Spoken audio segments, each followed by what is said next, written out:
এটা দুখজনক বিষয় লৈ আপোনালোকৰ কাষলৈ আহিছোঁ। এটা দুৰ্ভগীয়া পৰিয়াল, লগতে আছে বিকাশ অসম আৰু এটি শিশুটি অসুস্থতাৰ কাৰণে এনেধৰণে ছ'চিয়েল মিডিয়াৰ মাধ্যমত আহিবলগীয়া হ'ল। আৰ্থিক সংকটত দেখা দিছে, সেইবাবে ছ'চিয়েল মিডিয়াৰ জৰিয়তে অসমৰ ৰাইজক সহায় বিচাৰিছে।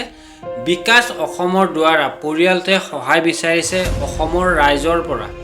অকণমান যদি সহায় পায় তেনেহ'লে পৰিয়ালটোৱে নিজৰ সন্তানটিক বচাবলৈ সক্ষম হ'ব পাৰে। সেইবাবে সহায় বিচাৰিছে অসমৰ ৰাইজক। দুটা কিডনীয়ে বিকল হৈ গৈছে সন্তানটিৰ। গুৱাহাটী চিকিৎসা মহাবিদ্যালয়ত চিকিৎসাধীন অৱস্থাত আছে কিশোৰীগৰাকী। শিৱসাগৰৰ পৰিয়ালটোৱে কাবৌ অনুৰোধ কৰিছে আপোনালোকক যাতে সহায় কৰক। বিকাশ অসমৰ দ্বাৰা এটা ভিডিঅ' প্ৰস্তুত কৰি অসমৰ ৰাইজৰ পৰা সহযোগ বিচাৰিছে। 10, 5 টকা, 1 টকা, 2 টকা যিমান পাৰে সহায় কৰক। স্কেনাৰ দিয়া আছে, স্কেন কৰক আৰু অতি শীঘ্ৰে ভিডিঅ'টো চাই শ্বেয়াৰ কৰক। নমস্কাৰ সকলোকে, বিলাসিত অসমৰ তৰফৰ পৰা আৰু এটা তিনি সহজ হ'ল এটা পৰিয়ালৰ পৰা সকলোকে নমস্কাৰ জ্ঞাপন কৰিছে। তেওঁলোকে পৰিয়ালটো হ'ল শিৱসাগৰ বলিয়াঘাটৰ হয়। আপোনাৰ বলিয়াঘাট ন? বলিয়াঘাটৰ হয়। কথাটো হ'ল এনেকুৱা ধৰণৰ যে আজি শিৱসাগৰৰ পৰা আজি গুৱাহাটী পালোহি। আমাৰ গুৱাহাটীত ৰুম নোসোমোৱাকৈ চিধা ইয়ালৈ গুচি আহিলোঁ, গুৱাহাটী মেডিকেল কলেজলৈ। আৰু কথাখিনি কোৱাৰ আগতে আমি পোনপ্ৰথমতে আমাৰ যি ছুপাৰিনটেণ্ডেণ্ট ছাৰ গুৱাহাটী মেডিকেল কলেজৰ, আমি অভিজিত ছাৰক ধন্যবাদ জ্ঞাপন কৰিছোঁ আৰু অৰ্ণৱ ছাৰক ধন্যবাদ জ্ঞাপন কৰিছোঁ, উজ্জ্বল ছাৰক ধন্যবাদ জ্ঞাপন কৰিছোঁ। কিয় তেওঁলোকে খুব ক্ষিপ্ৰতাৰে কথাখিনি, আমি যিখিনি কাৰণে ইয়ালৈ আহিলোঁ তেওঁলোকে খুব ক্ষিপ্ৰতাৰে কথাখিনি আমাক আগুৱাই দিছে। তেওঁলোকৰ দৰিদ্ৰ ফেমিলি হয়। অসম চৰকাৰৰ যিটো আয়ুষ্মান কাৰ্ড, সেই আয়ুষ্মান কাৰ্ডৰ কামখিনি খুব মানে খৰতকীয়াকৈ কৰি দিলে।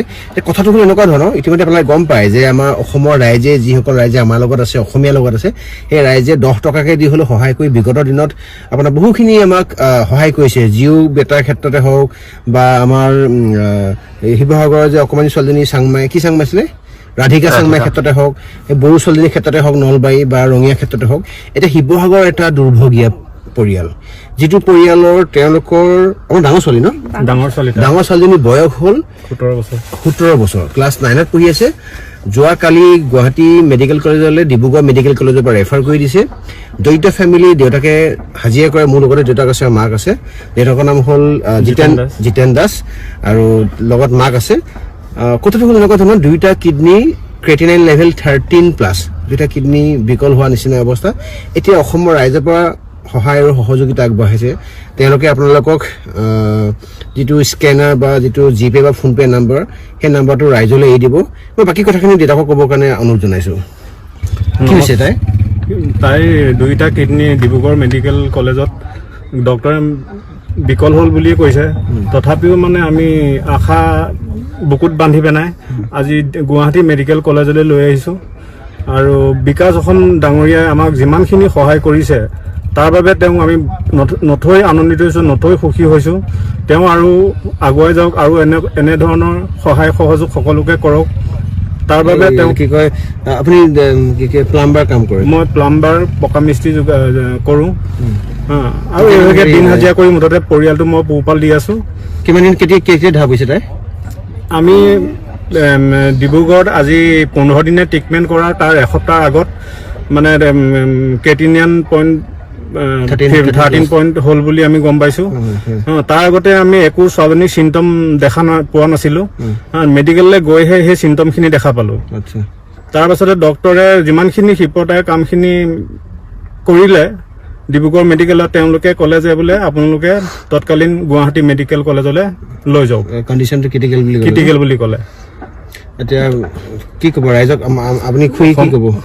ৰাইজে আমাক সহায় কৰক, এই দুখীয়া পৰিয়ালটোৱে আমাক সহায় কৰক। বিকাশ অসমৰ দ্বাৰা ৰাইজে আমাক সহায় কৰক। ৰাইজক এটা মোৰ ফালৰ পৰা এটা কাটৰ আহ্বান, মোৰ বিশ্বাস, সাংঘাতিক বিশ্বাস আছে ৰাইজৰ ওপৰত।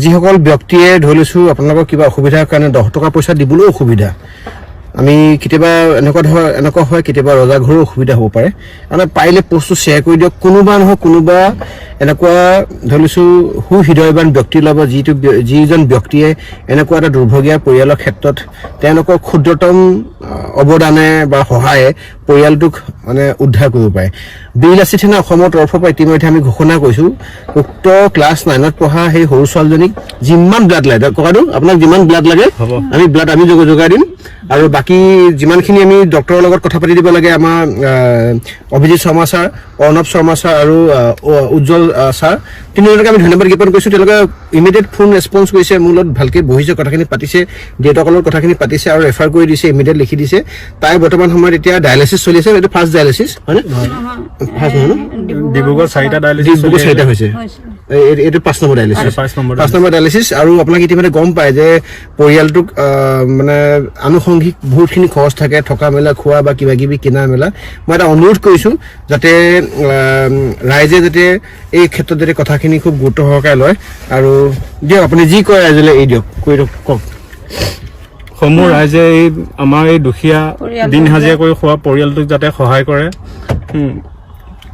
তাৰ কাৰণে আপোনালোকক আমি সেৱা প্ৰাৰ্থনা জনাইছোঁ আপুনি এইটো বিশ্বাস ৰাখক ককাইদেউ মই দুজনকে কৈছোঁ আমাৰ বিগত দিনত বহুতখিনি এনেকুৱা ইতিহাস আছে য'ত ৰাইজে সহায় কৰি পিনে পৰিয়ালক বহুখিনি পৰিয়াল উদ্ধাৰ কৰিছে আপুনি সেইকাৰণে বিশ্বাস ৰাখক ৰাইজৰ ওচৰত মোৰ বিশ্বাস আছে আপোনালোকৰ ৰাইজে এই ক্ষেত্ৰত এই বিপদৰ সময়ত আপোনালোকৰ হাত পাতি ধৰিব ধন্যবাদ ধন্যবাদ তাৰ বাবে মই বিকাশ অসম ডাঙৰীয়াকো ইমানখিনি আগুৱাই নিয়াৰ বাবে তেওঁকো মই ধন্যবাদ জনাইছোঁ হ'ব নমস্কাৰ